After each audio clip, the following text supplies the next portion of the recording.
My brother ruined the wedding cake I made. I didn't help him, and it exposed years of family favoritism and unresolved tension. I am a 28-year-old female from a middle-class family in a small town in Wisconsin. My parents, Charles, 60, male, and Barb, 58, female, worked tirelessly to provide for us. Dad was a mechanic, and Mom worked as a receptionist at a local law firm. They instilled in us the values of hard work and humility, always emphasizing that character matters more than material possessions. Growing up, our house was modest but filled with love. We had weekly game nights where we gathered around our old, scratched dining table to play board games. Mom would make her famous chocolate chip cookies, and Dad would regale us with stories from his time fixing cars. Those nights are some of my fondest childhood memories. My older brother, Sam, 35, male, and I were close as kids. Things started to change when Sam entered high school. He was always bright, but in his freshman year, he really started to excel academically. I was proud of him when he was offered a scholarship to an Ivy League school. I stayed local for college, attending the state university, just an hour's drive from home. I worked part-time at a local bakery to help pay for my education and contribute to our household. Sam rarely came home during his college years, always claiming he was too busy with internships or networking events. When he did visit, he'd regale us with stories of his important connections and the luxurious lifestyle of his college friends. Fast forward to now, I finally achieved my dream of opening my own small bakery in our hometown. It's been open for a year, and while it's not making me rich, it's doing well enough that I've been able to hire 2 part-time employees and even help our parents with some of their expenses. Mom and Dad have been supportive, often stopping by to sample new recipes or just chat during slow afternoons. Sam, on the other hand, has continued to climb the corporate ladder. He's now a senior project manager, constantly posting on social media about his business class flights, fancy client dinners, and expensive watches. Last month, our cousin Erica, 28, female, got married. Erica and I have always been close. She'd often join me in the kitchen during family gatherings, and we'd gossip while frosting cupcakes or kneading bread. When she asked me to make her wedding cake, I was honored and spent weeks perfecting the design. The wedding was a family event, held in the renovated barn of Erica's fiancé's family farm. It was a beautiful rustic affair with fairy lights strung across wooden beams and wildflowers and mason jars on every table. I arrived early to set up the cake and help with last-minute preparations. Sam showed up just before the ceremony, dressed in an expensive designer suit that looked comically out of place in the barn setting. Throughout the reception, he kept making loud comments about how quaint and folksy the wedding was, his voice dripping with condescension. I saw the hurt looks on Erica and her new husband's faces, but they were too polite to say anything. I tried to ignore Sam, focusing instead on celebrating Erica's special day. But things took a turn when Sam had a bit too much to drink. He started flirting aggressively with one of the bridesmaids, who happened to be Erica's best friend since childhood. Sarah was clearly uncomfortable, trying to politely excuse herself, but Sam wouldn't take the hint. At one point, Sam stumbled and spilled his red wine all over his expensive white dress shirt and suit jacket. He started making a scene, loudly complaining about how much the suit cost and demanding that someone clean it for him. People were staring, and I could see Erica looking upset on what was supposed to be her perfect day. Part of me wanted to help Sam, to save him from embarrassing himself further and ruining Erica's wedding, but another part of me felt like he deserved to face the consequences of his actions for once. So I stayed where I was, pretending not to notice the commotion. Things escalated when Sam tried to approach Sarah again. He tripped over his own feet and fell face-first into the wedding cake, the 3-tiered masterpiece I had spent weeks perfecting. The entire room went silent.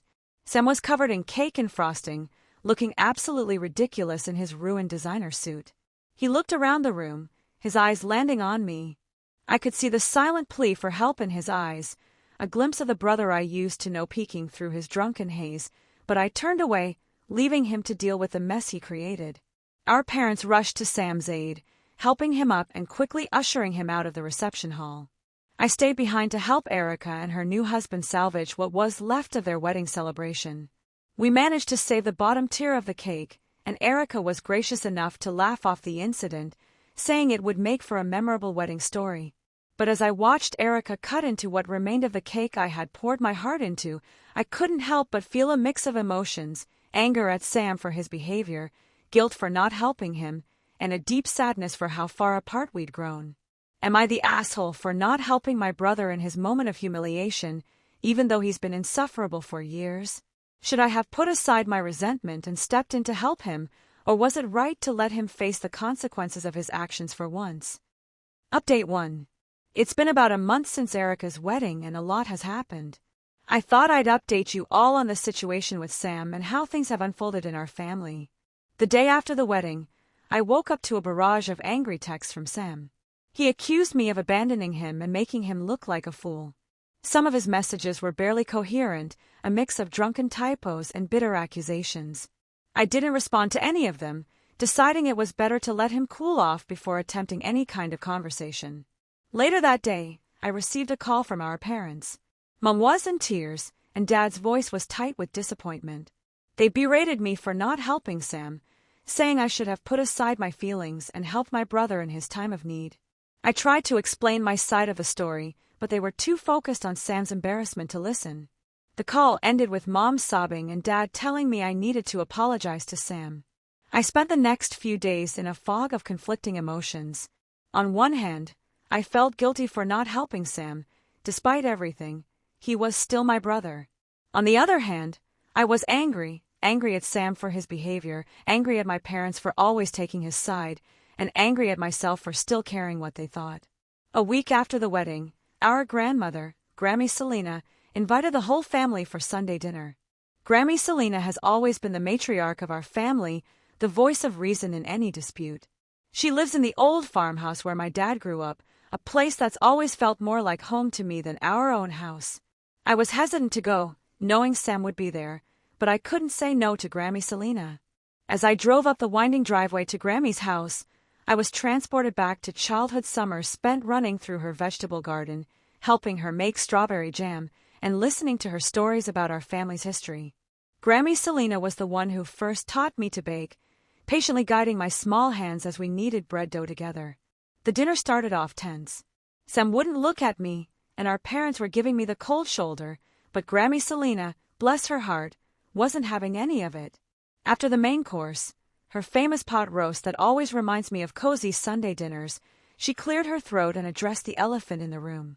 "Now, I've heard about what happened at Erica's wedding," she began, her voice firm but kind, "and I think it's high time we had a family discussion about respect and humility." What followed was an hour-long conversation where Grammy Selena methodically broke down the issues in our family dynamic. She talked about how Sam's behavior had been enabled for years, how our parents' favoritism had created a rift between siblings, and how my resentment had built up over time. She reminded us of the values our grandpa, who had passed away 5 years ago, had always tried to instill in us. Grandpa had been a farmer, a man of few words but profound wisdom. He used to say, "A family is like a garden. You reap what you sow, and if you don't tend to all the plants equally, some will wither while others overgrow." To my surprise, Sam didn't interrupt or try to defend himself. He sat there looking more humble than I'd seen him in years. When Grammy Selena finished speaking, Sam did something I never expected. He apologized. "I'm sorry," he said, his voice barely above a whisper. "I've been a real jerk, haven't I?" The room was silent for a moment before I found my voice. "Yeah, you have," I replied, but without the anger I'd been carrying for so long. Sam went on to explain that the wedding incident wasn't the only thing that had happened recently. He'd lost his job at the consulting firm. Apparently, his behavior at work had been just as arrogant as it was with family, and his boss had had enough. He admitted that he'd been overcompensating at the wedding, trying to maintain the illusion of success. As Sam spoke, I began to see my brother again, not the arrogant, condescending one he'd become, but the vulnerable, uncertain person underneath. He talked about feeling lost, about the pressure he put on himself to succeed, and how empty his achievements felt. Our parents, to their credit, also apologized for their role in enabling Sam's behavior.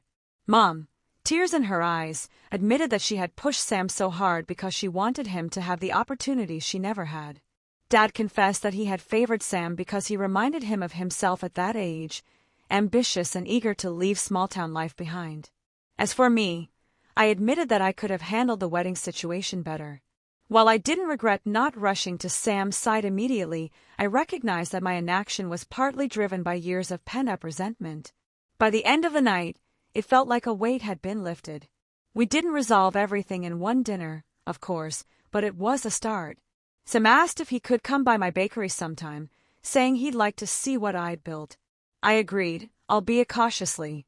As we were leaving, Grammy Selena pulled me aside and pressed a worn, leather-bound book into my hands. Her recipe book, the one I'd watched her write in countless times over the years. "I think you'll make better use of this than I will now," she said with a wink. "And remember, families are like bread dough. Sometimes you need to let it rest, but you always come back to knead it with love." It's been a few weeks since that dinner, and things are different, not perfect, but different.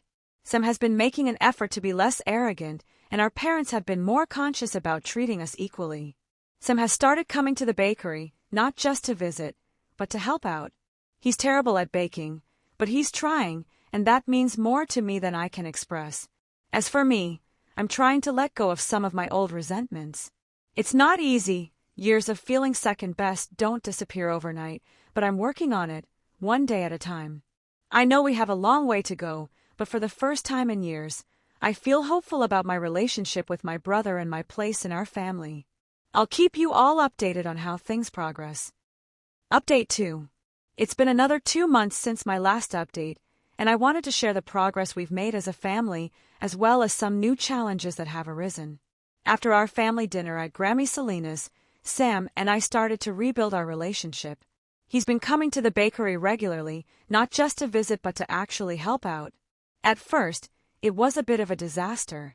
He nearly ruined a batch of croissants and somehow managed to get flour in places I didn't even know existed in my kitchen. But he's been persistent, and I have to admit, it's been nice having him around. One day, as we were closing up the bakery, Sam confessed that he'd always been a bit jealous of my ability to create something tangible with my hands. All those years in consulting, he said, and I never once got to see or taste the results of my work. But here, every day, you're making something real that brings joy to people. That conversation led to us starting a new tradition of Sunday brunches where we take turns cooking for each other. Last Sunday, Sam attempted to bake cinnamon rolls from scratch. They were hilariously lopsided and a bit overdone, but the effort meant more to me than any expensive gift he could have bought in his old life. Sam has also started volunteering at the local community center, teaching basic computer skills to seniors. It's been heartwarming to see him use his knowledge to help others without any expectation of praise or reward. He told me that working with the seniors has given him a new perspective on what's truly important in life. Our parents have been making efforts too. Mom has started showing more interest in my bakery, even asking for baking lessons. Dad, who was always a bit distant, has been making an effort to connect with both of us equally. He's been helping me with some business planning for the bakery, and has been brainstorming ideas with Sam for potential new career paths. However, just as things were improving between us, a new problem arose. Our parents, particularly our mom, seemed to be struggling with the shift in family dynamics. About a month ago, we had another family dinner, this time at our parents' house. Sam and I arrived together, chatting amiably about a funny incident that had happened at my bakery involving a mix-up between salt and sugar in a batch of cookies. The moment we walked in, I could sense something was off with Mom. She seemed tense, her smile a bit too forced as she greeted us. Throughout dinner, Mom kept trying to bring up Sam's old job, asking if he'd heard back from any of his important connections. When Sam politely changed the subject, talking instead about his volunteer work, Mom's face fell.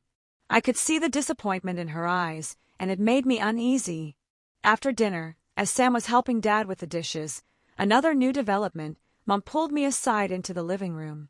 The room was filled with framed photos of our family, and I couldn't help but notice how many of them featured Sam's achievements: his high school graduation, college acceptance, first job offer. It was like a shrine to his past success. "Theodora, don't you think you should be encouraging Sam to get back into the corporate world?" she asked, her voice low.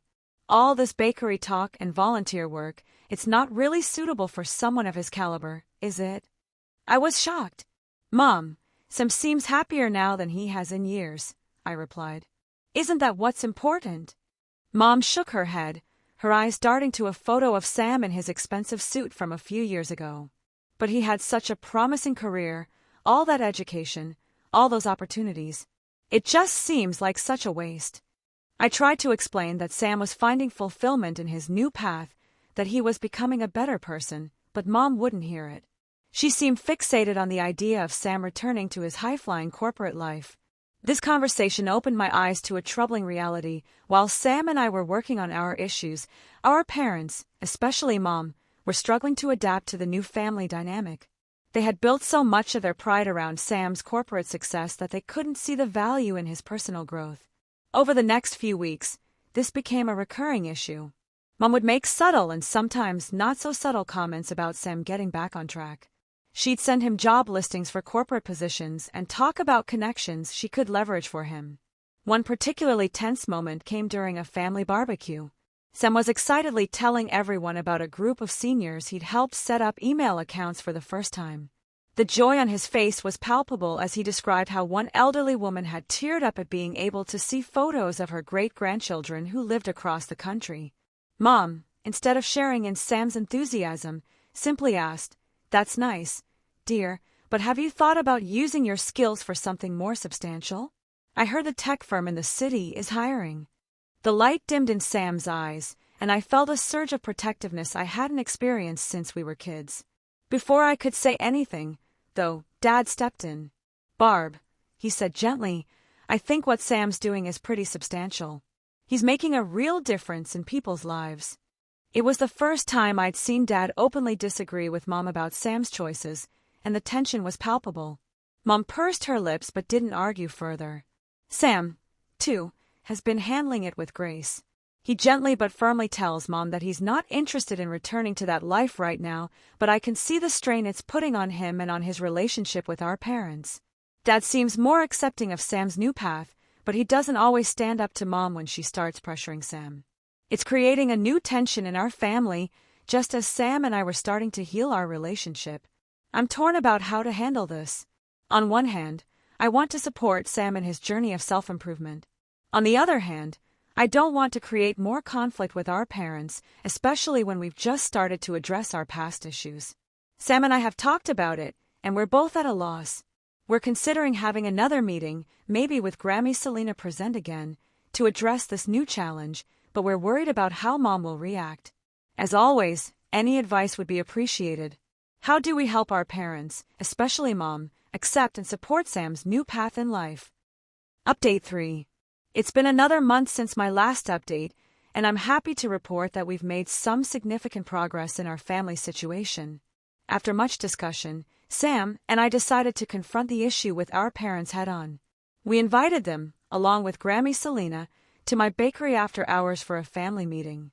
We thought the neutral territory might help keep things calm. The evening of the meeting, I was a bundle of nerves. I spent the afternoon stress baking, resulting in an abundance of cookies and muffins that I set out on the tables as everyone arrived. The bakery filled with the comforting aroma of freshly baked goods, a scent that always reminds me of home and family. The meeting started tensely. Mom was defensive from the get-go, insisting that she only wanted what was best for Sam. Dad mostly stayed quiet, but you could see the conflict on his face. Grammy Selena sat quietly, her wise eyes taking everything in. Sam spoke first, calmly explaining how much happier and more fulfilled he felt in his new life. He talked about the satisfaction he got from his volunteer work and how he was exploring starting his own small business, inspired by my bakery success. "Mom, Dad," he said, his voice steady but emotional, "I know you wanted the best for me, and I appreciate everything you've done. But the corporate life, it wasn't making me happy. I was stressed all the time. I barely slept, and I felt like I was losing myself. Now, for the first time in years, I feel like I'm doing something meaningful." I shared how proud I was of Sam's personal growth and how our relationship had improved. I also expressed my frustration with Mom's constant pressure on Sam to return to his old lifestyle. Mom didn't take it well at first. She became emotional, saying she couldn't understand why he would throw away his education and opportunities. "We sacrificed so much to give you those chances," she said, her voice breaking. "How can you just walk away from all of that?" That's when Grammy Selena stepped in with her wise, no-nonsense way. "Barb," she said, "what's more important to you, Sam's resume or Sam's happiness?" That question seemed to stop Mom in her tracks for a moment. She was speechless. Then, to everyone's surprise, she started to cry. Through her tears, Mom confessed that she had always felt insecure about our family's modest background. Sam's corporate success had been a source of pride for her, a way to prove that our family could make it in the world. The idea of Sam stepping away from that life felt to her like a step backward. "I just wanted you to have everything I never had," she said, looking at both Sam and me. "I didn't want you to struggle like your father, and I did." It was a breakthrough moment. For the first time, we all understood the root of Mom's behavior. Dad, finally finding his voice, admitted that he had gone along with Mom's pressure on Sam because he didn't want to disappoint her, even though he personally was proud of Sam's new path. "I see now that we were so focused on external success that we forgot about what really matters," Dad said, his voice thick with emotion. "I'm sorry we put that pressure on you, Sam and Theodora. I'm sorry we didn't appreciate your path as much as we should have." The conversation that followed was honest, emotional, and ultimately healing. We talked about redefining success, about the value of personal happiness over societal expectations. Mom began to see how her actions, though well-intentioned, had been harmful. Grammy Selena shared stories about our family's history, about great-grandparents who had weathered the Great Depression, about Grandpa's decision to become a farmer despite his own parents' disapproval. "Our family strength," she said, "has always been in our ability to forge our own paths and support each other, no matter what." By the end of the night, we had come to some important agreements. Our parents would respect Sam's choices and not pressure him about his career. We would have regular family meetings to check in and address any issues before they became major problems. We would all work on expressing our feelings more openly and honestly with each other. We would focus on supporting each other's happiness rather than trying to live up to external expectations. As we were cleaning up, Mom approached me. She picked up one of the cookies I'd baked earlier and took a bite. "These are wonderful, Theodora," she said softly. "I'm sorry I haven't appreciated your talent as much as I should have. Would you be willing to teach me how to make these?" That simple request felt like the beginning of a new chapter in our relationship. In the weeks since that meeting, things have improved dramatically. Mom has stopped sending Sam job listings and has even started showing interest in his volunteer work. Last week, she surprised us all by asking Sam to teach her some basic computer skills, just like he does in his classes at the community center. Dad has become more vocal in his support of both Sam and me. He's been helping me with some business planning for my bakery and brainstorming ideas with Sam for his potential new business venture. As for Sam and me, our relationship continues to grow stronger. Our Sunday brunches have become a highlight of my week. Last Sunday, Sam attempted to bake a pie from scratch using one of Grammy Selena's old recipes. The crust was a bit tough and the filling was runny, but we laughed together as we ate it, making plans for his next baking attempt. There are still moments of tension, old habits that slip through now and then, but now instead of letting them fester, we address them openly and work through them together. I know we still have work to do, but I'm incredibly proud of how far we've come as a family. Sam's embarrassing moment at Amy's wedding, as unfortunate as it was, turned out to be the catalyst for real positive change in our lives. Thank you all for your support and advice throughout this journey. Your perspectives help me navigate these challenging family dynamics. While we're not perfect, we're learning and growing together, and that's what really matters.